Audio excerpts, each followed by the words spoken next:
Ironically, and I knew it when I said it. I was sick to my stomach when I said it. I was asked for the key to the games, and I said I thought it was going to come down to red zone, offense, defense. And sure enough, if you boil this game down, if we would have held them to field goals and we had the chance to, we could have won that football game. And if we would have scored touchdowns instead of kicked field goals, it would have been a different game. So, offensive, I know you're talking about defense, but it's the same thing. It's these critical moments when the other side of the ball has the advantage that good teams overtake that advantage. So on defense, I always look at the deep red, like it looks like they're going to score a touchdown. Hey, they only got to go 8 yards. Well, great defenses hold them to a field goal. Offensively, there's that 3rd and 8 every game that you're like, man, if they get this, it's going to be a different game. If they don't, they're going to settle for a field goal or not score points. Well, we got to get those. So it's these critical moments in games that both Tulane and UTSA that we've had great opportunities to win those opportunities that we haven't.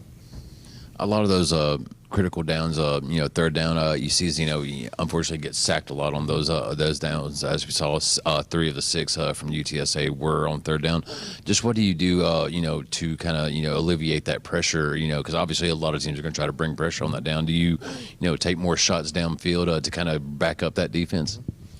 Well, yeah, I think you want to. One thing we've done a good job of is limiting third downs. In fact, we were one of the better teams in the country at limiting the amount of third downs we had. So basically, that's getting first downs on first and second down. So you have to have better early down success.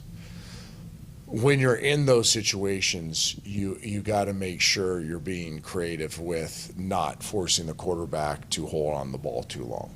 So finding quick, open, rhythm-type plays where you're not stretching your protection. And then there's plays in games where you just got to block them all up. And people always say the offensive line, and I get it. What we're seeing is that it's one of the offensive linemen taking turns. We're getting better. 4 of them will be handling their business, and then one takes their turn on getting beat.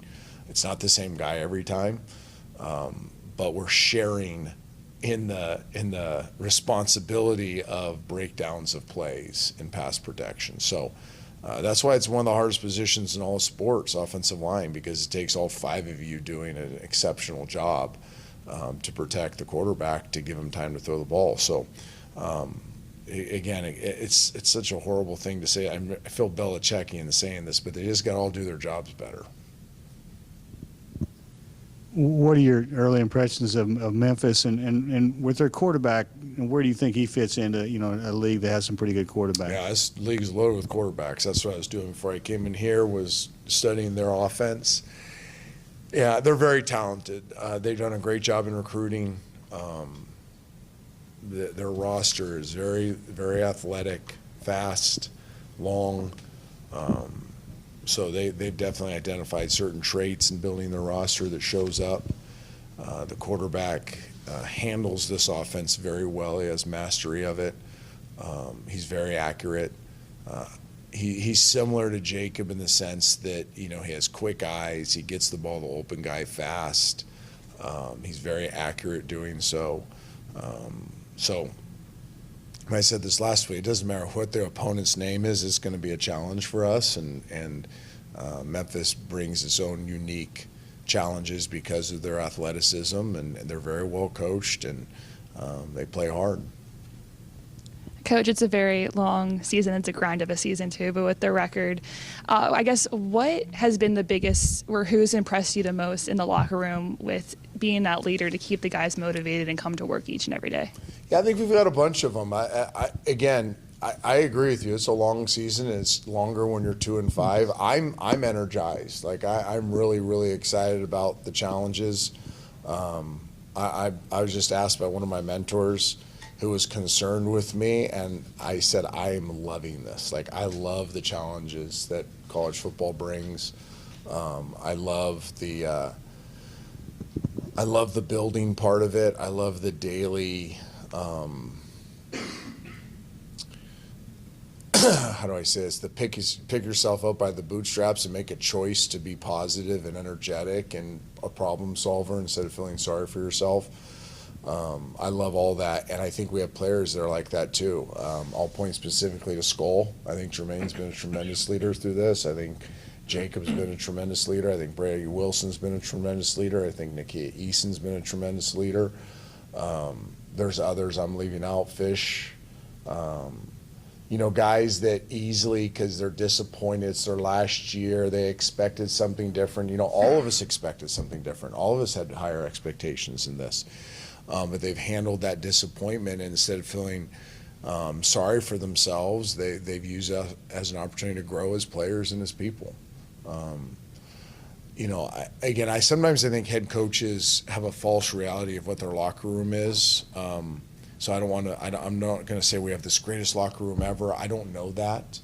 But the evidence that I see by how they come to work, last night, for instance, I think we're in a really good place.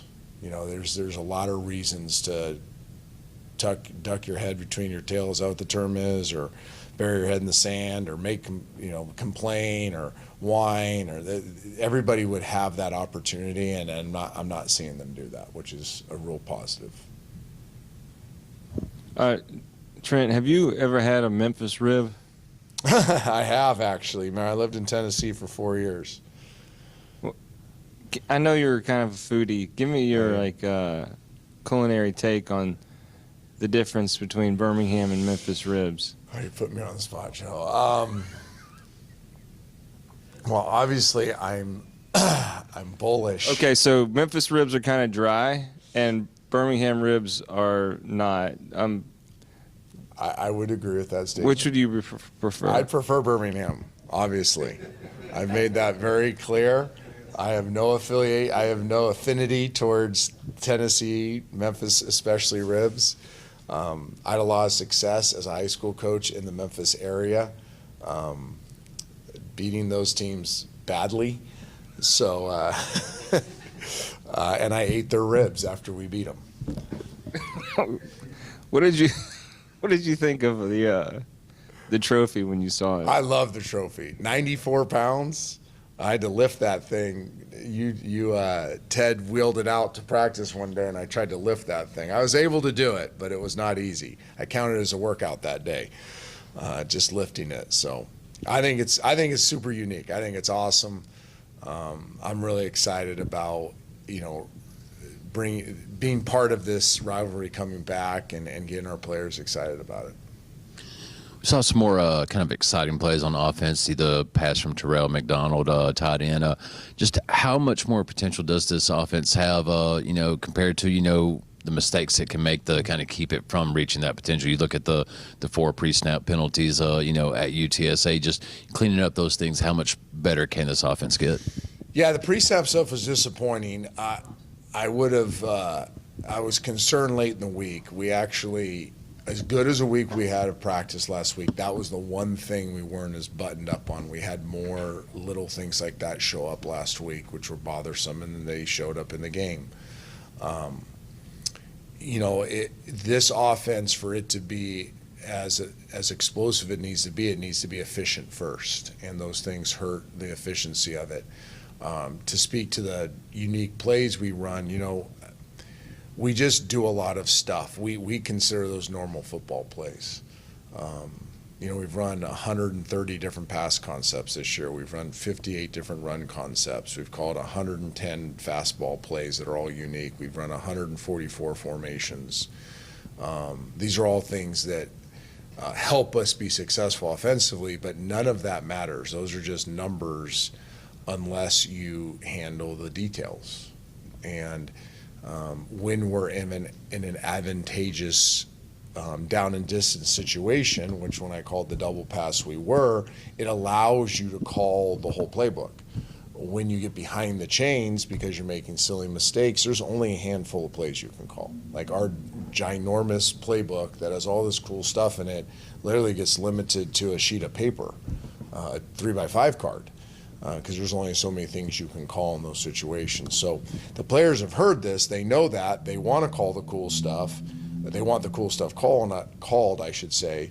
But that's not doable unless we handle the details. We can't have pre-snap penalties, and we got to be more efficient on first down. I think that's the thing in this game that really hurt us was our inability to consistently be efficient on first down, to put ourselves in really good down and distance situations. And having kind of a mind for some of those kind of creative plays, does that help on defensive? You look at the end of the first half, B.J. Mays is able to come up with that interception off what they were trying to run, or do you believe that's just more of a B.J. Mays great play because he was able to kind of come up, then drop back to Yeah, get that? so I think there's two ways of looking at that, Evan. I think they don't run a lot of uniques. That's what I call them, as uniques, not gadgets, but uniques. When you don't run a lot of them and you try to run them, you typically make mistakes. When uniques are part of your DNA as an offense, they're no different than any other football play. So, that double pass that T-Mac threw, we probably repped 14 times last week. We probably repped it as much as inside zone. The reverse play we keep running to Buckholder, which people are going to be like, oh, when are they going to stop that? Well, we rep it a lot. We dress it up a lot of different ways. It's a base play. It's no different than handing off an inside run to us. So it's one of our philosophies offensively is that, your creative stuff, your unique stuff, when it becomes part of your DNA as an offense, you become more explosive and more consistent with those things. So I think that's the difference. I think I heard your question, right? It's like we don't look at them as risky plays any more than throwing a hitch 8 yards away is a risky play. I think teams that don't practice them a lot, they are risky because you're trusting somebody else to make a decision with the ball that hasn't made it a lot in practice. Anything else? All right. All right, thanks, guys.